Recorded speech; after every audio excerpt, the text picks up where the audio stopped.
the vast majority of the comments online, by email, by text, are thoughtful, insightful, encouraging, kind, all those things. But, we're in the age of the internet. Mm-hmm. And so some people have a whole bunch of keyboard courage. Keyboard warriors. Yeah. And they feel like their mission in life is to hurt everyone's feelings and say really mean things. And you might think to yourself, oh, Christian radio, I bet everyone's super nice to them. Welcome to the internet. Yeah. These ones are mild. We're on YouTube now, so I'm seeing some spicy ones. YouTube's scary. Oh, yeah, boy, we could really have some fun with this. So we're affectionately calling this next few minutes Listener Love Letters. Let me go first. I'm a WCRF listener for 43 years. Since 1981, he writes. I realized they called it Mornings with Brian. I prefer it when Brian isn't there. My opinion is Brian doesn't let others talk and tries to control people into sharing his opinion. I'll turn off the radio from 6 to 9 because Brian talks, but says nothing. I love Dave Z. Safransky. That's Safransky. It's not With with an a Z, S. but whatever, that's fine. Brian is occasionally funny. 1 out of 20 jokes. I'm batting a 1 out of 20 in his mind. The women in Ron are great. I love you too, brother. I'll go next. Yeah, go ahead. All right. Oh, I gotta find it. Good morning, all! Exclamation point. Why is Lauren on air? I thought that she does the behind-the-scenes work. She does not have the voice or projection for radio. She just doesn't. And it's so frustrating to listen to her. She talks very fast. She whispers and she trails off. Not everyone can do everything, and that's okay. They left a big smiley face, too. Tell us what you really think. Listen, I don't think I'm very good at it either. So, join the club. Well, we think you're great Aw. at That's it. okay. I've been told I talk too fast for years. Yeah. You're perfect the way God made you. Thank you. This is a lot harder than people think. This is my voice, so take it up with God. I don't know. I don't know. All right, my turn. So this was on the video we did on Gen Z failure to launch. Everything this woman mentioned as examples were pure propaganda. The media has fried the brains of an entire generation. You say propaganda, I say my own memories. Wow. This woman. This woman. Propaganda. Look at you. She What talked a- about 9/11 and the recession. What do you mean? And now, Oh, for listener love letters, Ron's turn. That's it. Yep, got nothing. Sorry. Although we did cook up a little surprise for you. we did. How would Okay. you frame this, Lauren? Well, Ron can say anything that he would like, and no one gets mad about it. They just say, Ron, that's sweet. Silly Ron. And here's one of those things. Oh, wait. Oh, no, yeah, turn it up. Let me stop that. Here it Oh is. my gosh. I like big buns, and I cannot lie. One more. big buns, and I cannot lie. If I said I like big buns and I cannot lie, I'd get eaten alive Yeah, you would. for being a pagan. But we're now going to listen to all of the hate mail Ron got for that. Here we go. Well, there it is. That was it. That was all. Everybody loves Ron. You're like, I don't know, everybody loves somebody. Everybody loves Ron. Yeah. Yeah, I'm Teflon. Nothing sticks. That's right. yeah. Teflon Ron. And I'm we- like cling wrap, so Aw. it all sticks. What are you even doing on the radio anyway? All right, I'm just gonna, I'd tell a joke, but the odds are it won't be funny. 1 out of 20 is the Right. odds for me. And guys, if we don't laugh at this, we'll cry. We got a number of texts that I think are represented in this most recent one, and I want to be able to address it. Not that I'm mad at all. I'm just a little sad at a misunderstanding. So can you share it with us? Sure. So earlier we shared a message about a text we got about Brian. And it says, the person who wrote that he turns off the radio from 6 to 9 has some valid points regarding Brian. One example is what he just did with Pastor in discussion. He stopped listening for a time due to Brian. He comes off haughty and disrespectful to others, and yes, to his female coworkers. Yeah. It's funny, I hear this fairly often, and you have two choices when you hear feedback on numerous occasions. One of them is serious self-reflection, which, by the way, we do as a team every day after the program. And another is it's possible that people are misunderstanding. So here's what I can tell you. There's a strategy in interviewing and in conversation, I think, that is most interesting. And it builds on a principle that agreement is boring. And I believe in this principle. I think that, and I think Christian radio in many respects fails in this all the time.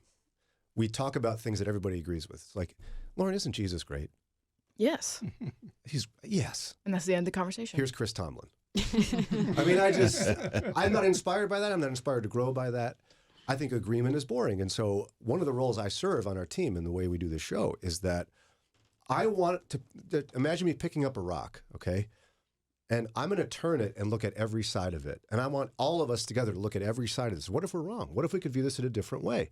And so what I'm going to do with my friend Lauren is if she makes a point, what I'm going to do is challenge that point gently by asking her to think about it differently. I don't like the phrase, but I play devil's advocate. I wish there was a Christian way to say that. And not only do you play that, you've been asked by our station manager to do that.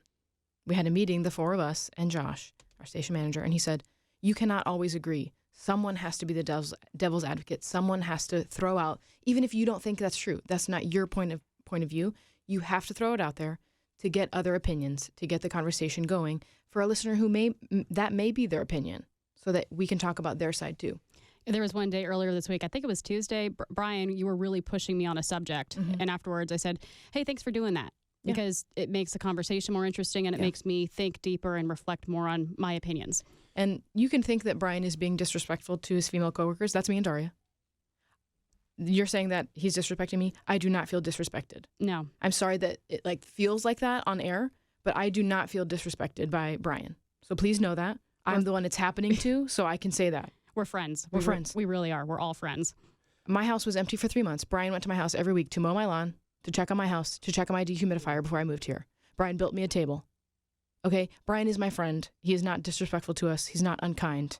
He's one of the most generous and kind people I've met and has cared for us in this move to Ohio and to this station. So It's very nice of you to say that. It's true. It's true. Thank you for that.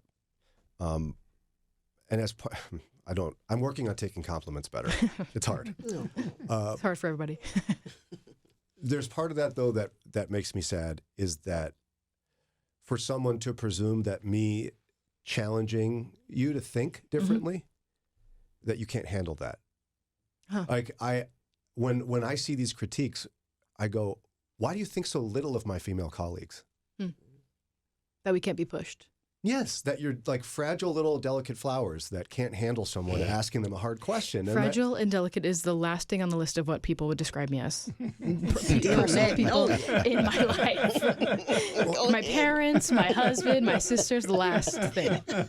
Like when we formed this team, our team was looking for people who were smarter than us, stronger than us. Like that's how you hire good people.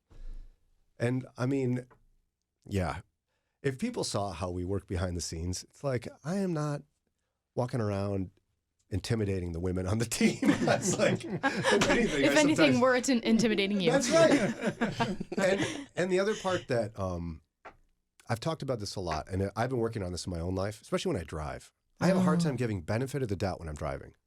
Everyone else driving is a total idiot trying to make my life worse. Yes, they're all out to get me. They're out to get me. But they're actually not, Brian. They have legitimate reasons to be driving slower, to be doing whatever they're doing. And I'm working on that. For whatever reason, when it comes to people in the public eye in any form or fashion, whether it's the pastor of your church, I know you experience this all the time, Pastor, or it's your radio station, whatever, people will not extend benefit of the doubt. They assume the worst. I don't know why. We're not supposed to do that as believers. We're supposed to be the ones who are offering that, as 1 Corinthians 13 says, that love hopes all things and believes all things. That your presumption is that I'm not hurting people on purpose. Yeah. Or that the people that you think are hurt may not actually be hurt. They don't need you to defend them because they're doing just fine. Yeah, we've had several people feeling hurt for me and Daria. We don't feel hurt We're big girls. You don't need to We're- feel hurt We're for tough. us. It's all right. I'll walk around the table and punch him right now if I have to. He's being mean to me. I'd probably cry. I don't know how many times I've told that story about how one of the reasons I love working with you and that we wanted you to work here is because you're so confident in telling me no. Yeah. Like, I don't want to work with a yes person. Anyway, some of that stuff mystifies me, but I appreciate that people are willing to share some of that feedback. But it's possible that it's not me that needs self-reflection. Like, I was pushing you pretty hard, Pastor, on the race issues. Were you worried that I hate you because you're black, or that I have a race issue I need to deal with? I probably have some race issue I have to deal with. We all do, but did that hurt you? Not at all. You're not just saying that because you're on the radio right now. You don't want to embarrass me. No, I know your heart. I know you as a friend. You were asking good questions, the kind of questions that needed to be asked to do the deep dive into how we got to where we are. And if we as friends can't have these kind of conversations, it's no wonder that the world can't have these kind of clarifying conversations. And you wouldn't come back if Brian was the worst. Exactly. Josh likes to tell people, I please noticed you keep didn't not ask listening. me if I feel disrespected. You feel I'm just disrespected? saying all the time by you, Brian. All the time. Every time I walk in. Is it the first lady thing? I'm teasing. I know Yeah, you are. I I know know you it. are. I love it. But And Brian, the yeah. Scripture also tells us to be slow to take offense. And I appreciate how you just collected yourself and you didn't immediately get angry at this question or challenge. You processed it. That was great. We need to I appreciate not that. be so quick to be offended when somebody says something we may not agree with. I was more angry than you were for you. Well, thank you for that. Yeah, and I think part of my responsibility with my name on the show and sitting in the host chair is like, I have to be willing to ask the questions other people aren't willing to ask. It's part of the responsibility I bear that God's given me. And so I'm going to ask you, Pastor, who happen to be, you happen to be an African-American pastor in America today. I'm going to ask you the questions I've heard people ask when you're not around. Okay. And I'll do that. I'm fine doing that. But what you can't do is hear me do it and presume I think those things. Right. Goodness Right. gracious. We've But I been working understand. for 28 years at the same church. There's a problem with critical thinking. People are not thinking like they used to. There's no depth. I think that when you give a nuanced answer like you're talking about, we can get to that deeper level of thinking, which is so needed. Yeah. So This is why we do what we do. I remember sitting early on in my time here in Northeast Ohio, listening to a message from Pastor Rodney Maiden. He was talking about Romans 12:2, and the NLT says, you got to let the Word of God transform you into a new person by changing the way you think. And I think part of our role here as well is critical analysis. You're right. Critical thinking is gone, and we have to do it as believers. That's how we grow in our faith.